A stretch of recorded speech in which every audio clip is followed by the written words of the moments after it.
Hey, what is going on, guys? This is Jason with Jadren Aquatics. Thanks for hanging out with me in the fish room for the fish room tour part 2 of the 150 plus tanks. I want to get you guys to the tanks quickly, so we're not going to mess around very long. But don't forget, if you guys are interested in becoming a member, this is the cool new thing that we're doing this week, or this month. These are stickers that you can cut out that are vinyl, that you can actually put on your tanks, that you can peel off and move to other tanks. These are really, really cool.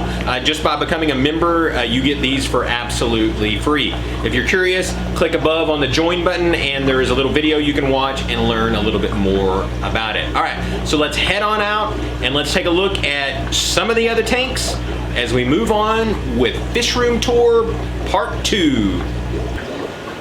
All right, here we go. 40-gallon breeder. As you can see, this tank is seriously overstocked, and the reason is because I just put most all these fish in here today. Used to, it just had 3 different angelfish in it, but somebody contacted me here local that had a bunch of high-end guppies for sale. They were having to get out of the hobby because of work, but to buy it, I had to also buy all of the angelfish that he had. But you can see there's some gorgeous koi angels that are in here. I just don't have the room for them, so I need to sell these, but I really want to sell them local because I hate packing angelfish. They require such big bags in bigger boxes, and it costs like $40–50 to ship them. It's a pain. But if you get anybody's local and they're interested in these things, let me know. I can definitely make you some kind of deal on them. All right, here we have another 40-gallon breeder. This is another tank that has a lot going on in it. I've got quite a few tanks that are kind of just, you know, they're just big community tanks that just have plants thrown into them. These are some of the tanks I almost started off with about 3 years ago, so I've just kind of added fish to it here and there. There's never really been a plan for what these tanks are. They've kind of just become what they've become. I like the idea of having, you know, multiple community tanks. That way, you know, I can kind of showcase a lot of different fish in it. So in this one, first of all, we got a bunch of Starabi cories.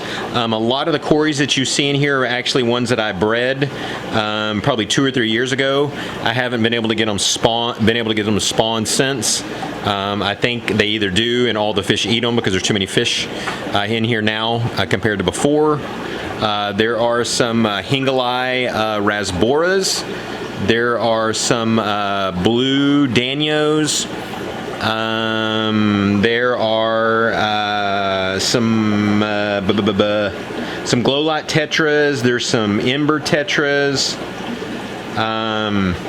There also, one of the mistakes that I made in this tank is I put some endlers in here, and I wish I hadn't. You can see that starburst one right there. And these things just explode in population so fast, and they've kind of taken over the tank, and it's just about impossible to catch them.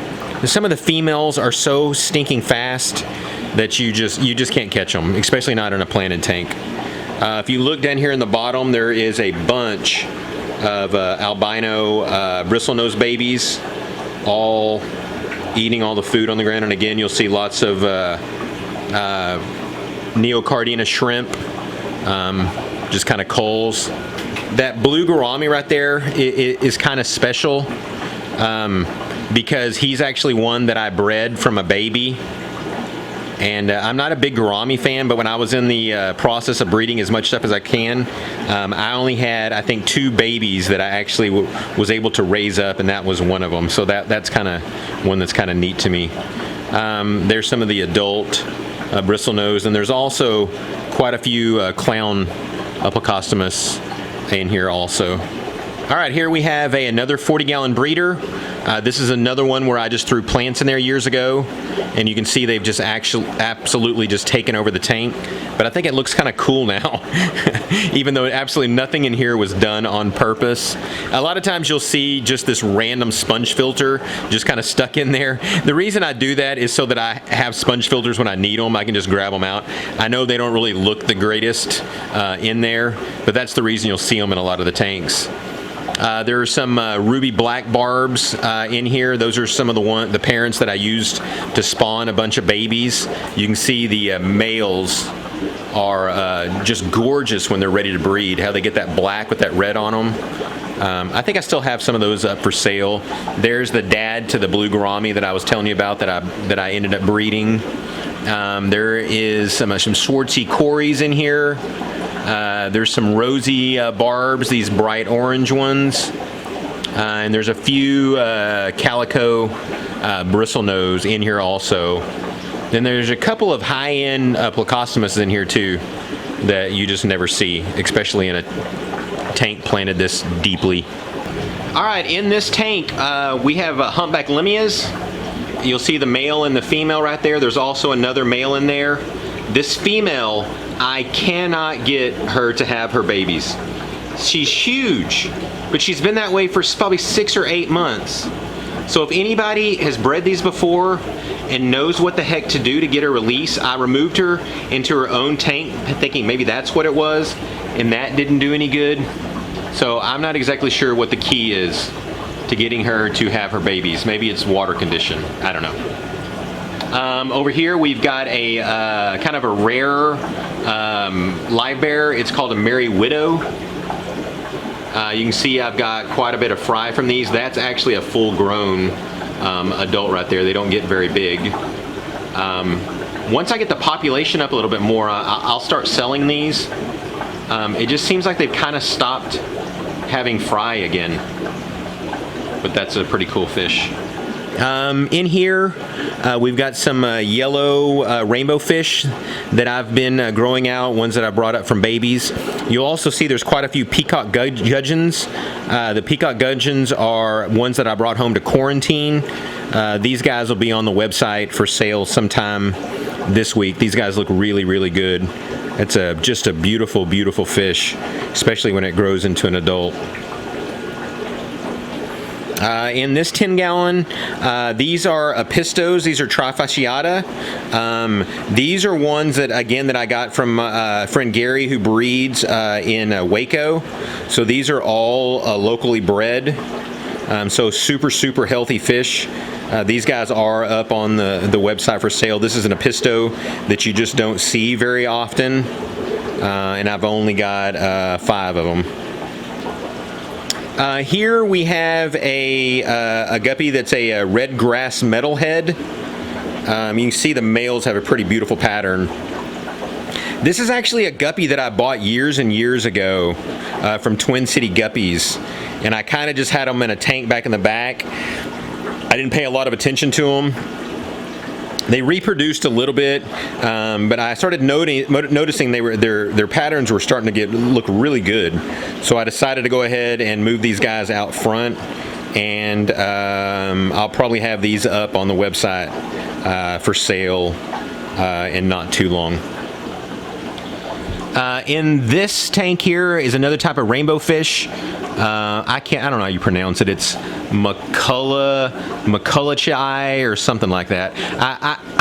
Whenever I see a rainbow fish for sale that I'd never had before, I always buy it. I can't seem to not buy it. I'm just fascinated with breeding rainbow fish. I feel like, again, like they're Pokemon, like I gotta catch them all. And so that's why I have these guys. They showed up on the import list one time.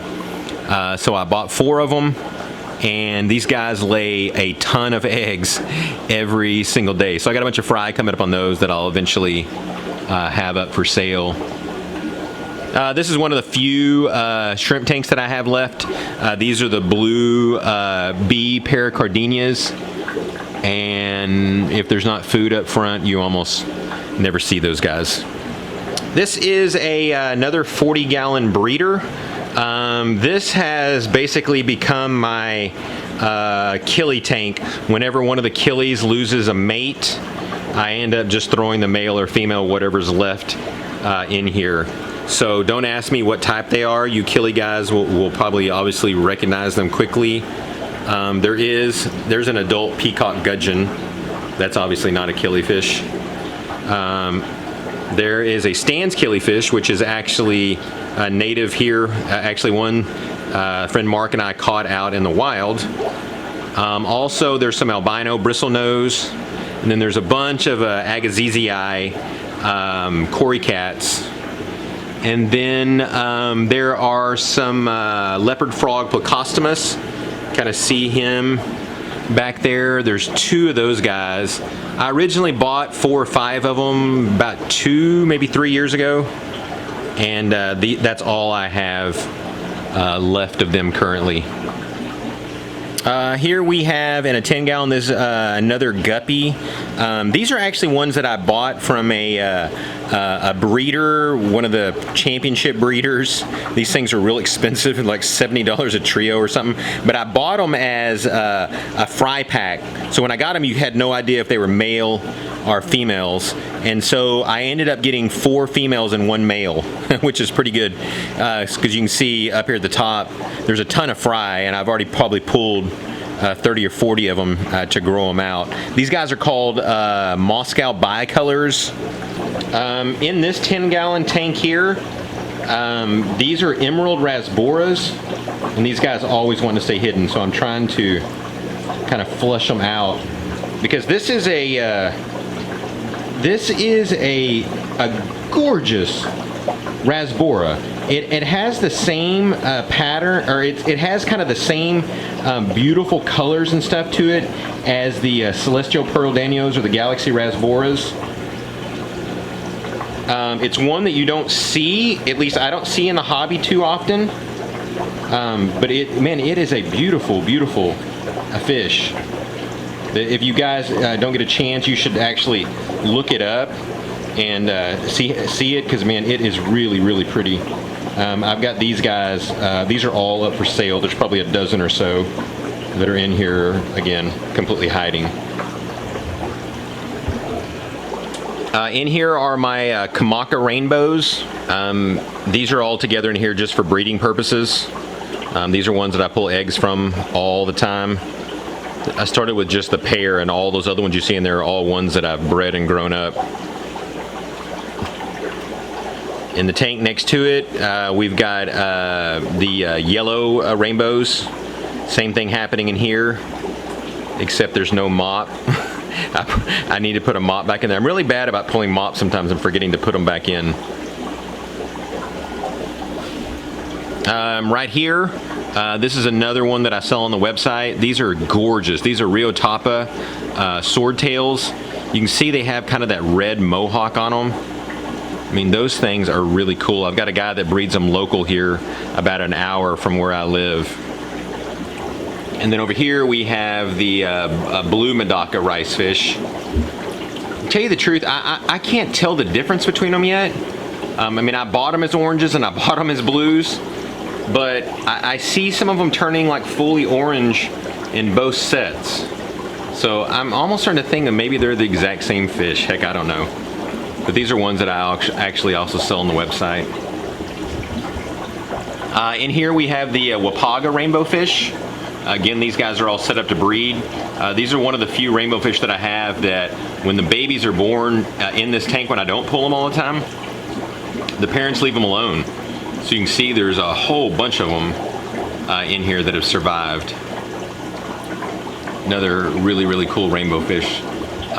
It's one I don't have for sale yet. I'm trying to build up enough inventory before I actually put them up for sale.